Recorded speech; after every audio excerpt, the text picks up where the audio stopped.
வணக்கம். வைகறை சிந்தனையில் இன்றைக்கு ஏவி மெய்யப்ப செட்டியார் அவர்களை பற்றி நம்ம பார்க்க போகிறோம்.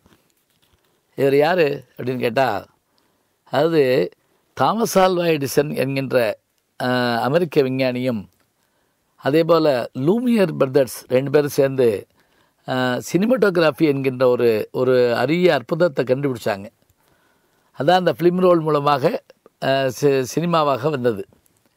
முதல்ல தொடக்க காலத்தில் அது ஊமைப்படமாகத்தான் இருந்தது. பிற்காலத்தில் தான் அது பேசும் படமாச்சு. ஊமைப்படமாக இருந்த காலத்தில் அதுக்கு மூவி என்று பெயர். அது பேச ஆரம்பித்த பிறகு அதுக்கு டாக்கின்னு பேர். அதெல்லாம் பழைய தேட்டர்களுக்கு பேர் பார்த்திங்கன்னா டாக்கீஸ் அப்படின்னு பேர். சிந்தாமணி டாக்கீஸ், அது ரீகல் டாக்கீஸ், இதெல்லாம் வச்சுருப்பாங்க. இப்போ இந்த சினிமா தமிழில் இந்தியாவில் எப்போ வந்ததுன்னா 1913 வந்ததும்பாங்க. இந்தியா தாதா சாஹேப் பால்கே தான் முதல் படத்தை எடுத்தார் அப்படிம்பாங்க.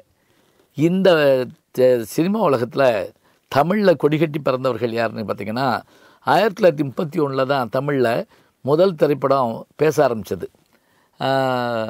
ராஜா ஹரிச்சந்திரா என்கின்ற படம் தான் இந்தியாவின் முதல் படம். அதே போல் காளிதாஸ் என்கின்ற படம் தான் தமிழில் முதல் படம், பேசும் படம். இந்த இதில் 3 பேர் அந்த காலத்தில் தமிழ் திரையுலகில் கிங்குகளாக, அதாவது அரசர்களாக திகழ்ந்தார்கள். ஒருவர் ஏவி மெய்யப்ப செட்டியார், மற்றவர் எல்வி பிரசாத் அவர்கள், மூன்றாம் அவர் எஸ்.எஸ். வாசன் அவர்கள்.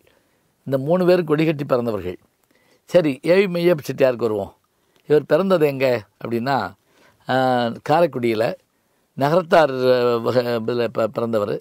இவருடைய தந்தையார் பேர் ஆவிச்சி செட்டியார், தாயார் லட்சுமி அம்மாள். 1907 பிறந்த இவர் அங்கேயே பள்ளியில் படிச்சுட்டு பிறகு தன்னுடைய குலத்தொழிலாகிய அந்த வணிகத் தொழிலில் ஈடுபடுறார். அப்போ அவர் என்ன பண்ணார்னா, இசைத்தட்டுகள் விற்பனை செய்யக்கூடிய ஒரு இதை அவர் தொடங்கினார். பிறகு சென்னைக்கு சென்னையில் சரஸ்வதி ஸ்டோர்ஸ் என்கின்ற இதில் அந்த இசைத்தட்டுகள் வெளியிடுறார். வெளியிட்டு அந்த வியாபாரம் தொடங்குறார். பிறகு இன்னொரு நண்பரோடு சேர்ந்து பிரகதி ஸ்டுடியோ அப்படின்னு ஒன்று ஆரம்பித்து ஒரு திரைப்பட தயாரிப்பாளராக மாறுறார். அல்லி அர்ஜுனாங்கிற படத்தை 1935 வெளியிடுறாங்க. ஆனால் பெருசாக அந்த படம் வெற்றி பெறலை.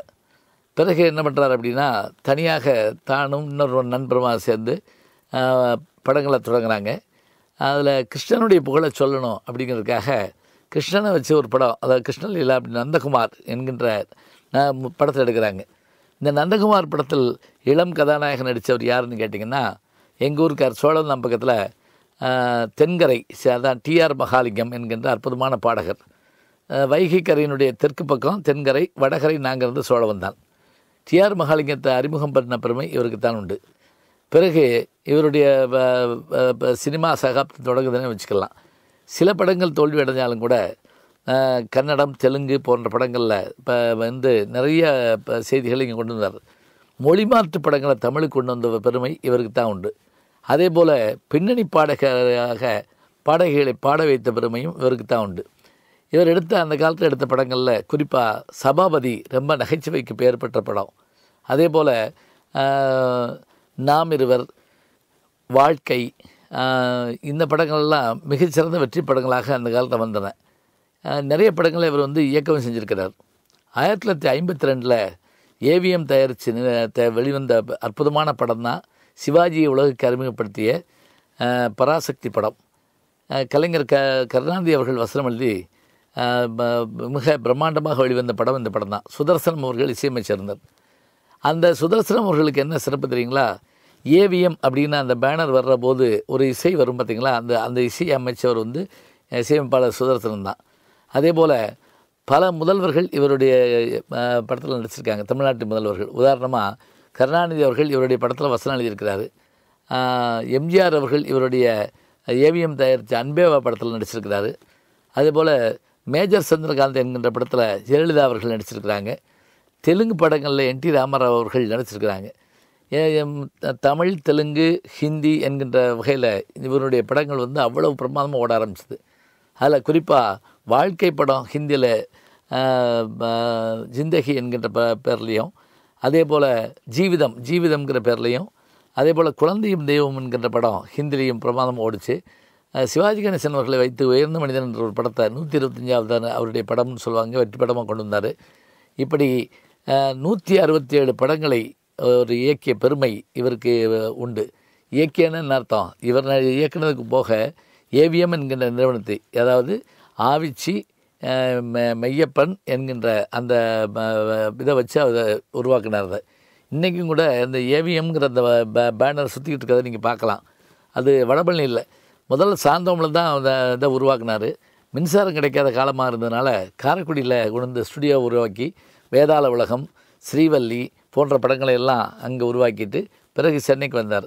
சென்னையில் தான் இன்றைக்கு வரைக்கும் ஏவிஎம் என்று சொன்ன உடனே அந்த திரைப்பட இதுகள்லாம் நம்மளுக்கு வருது. அதை தவிர தன்னுடைய புத்தர்களையும் அவருடைய மகன்களாக ஏவிஎம் சரவணன், அதேபோல் ஏவிஎம் குமரன், பாலசுப்ரமணியன், இவங்க எல்லாத்தையுமே இந்த துறையில் தான் அவர் ஈடுபடுத்தினார். 1979 தன்னுடைய மறைகின்ற காலம் வரையில் 167 படங்களை தயாரித்து இயக்கி தமிழ் திரையுலகில் கமலஹாசன், சூப்பர் ஸ்டார் ரஜினிகாந்த் போன்றவர்களுக்கெல்லாம் பெரிய பெரிய வெற்றி படங்களை கொடுத்து கமல் போன்றவர்களை எல்லாம் அறிமுகம் பண்ண படம் இவர்களுடைய களத்தூர் கண்ணம்மா என்கின்ற படம் தான். அதே மாதிரி இத்தனை பெருமைகளுடையவராக எத்தனையோ சோதனைகள் இருந்தாலும் அந்த சோதனைகள் எல்லாம் தாண்டி பாரதியார் பாடல்களை தன்னுடைய படத்தில் அறிமுகப்படுத்திய பெருமையுடையவராக ஏவிஎம் அவர்கள் வாழ்ந்திருக்கிறார்கள். அவருடைய வாழ்க்கை வரலாறு புத்தகமாக வெளியிடப்பட்டிருக்கிறது. எஸ்பி முத்துராமன் என்கின்ற இயக்குனர் இன்றைக்கும் நம்முடைய இருக்கின்ற அவர் ஏவிஎம் படங்களில் அதிகமாக படங்களை தயாரித்த பெருமை அவருக்கு உண்டு என்று சொல்வார்கள். தமிழ் திரையுலகில் மறக்க முடியாத ஒரு பெருமை ஏவிஎம் என்ற 3 எழுத்து. வணக்கம். ஜி ஞானசம்பந்தன் அப்படிங்கிற என்னுடைய யூடியூப் சேனலுக்கு நீங்கள் சப்ஸ்கிரைப் பண்ணுங்கள், நண்பர்களையும் பண்ண சொல்லுங்கள். நல்ல சிந்தனைகளை நாளும் கேட்கலாம், அரிய செய்திகளை அன்றாடம் கேட்கலாம்.